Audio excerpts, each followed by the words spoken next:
Lesson 1. I dey smell coffee for here somehow. This sentence in English means a faint scent of coffee lingers in the air. Lesson 2.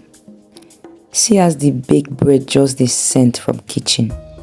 This sentence in English means the aroma of freshly baked bread wafts from the kitchen. Lesson 3. See the way breeze just dey blow the trees. This sentence in English means a gentle breeze rustles the leaves on the trees. That will be all for today. Thanks for watching, and don't forget to subscribe to my channel and share to your friends and family who is interested in learning Nigerian Pidgin English. And I'll see you in my next video.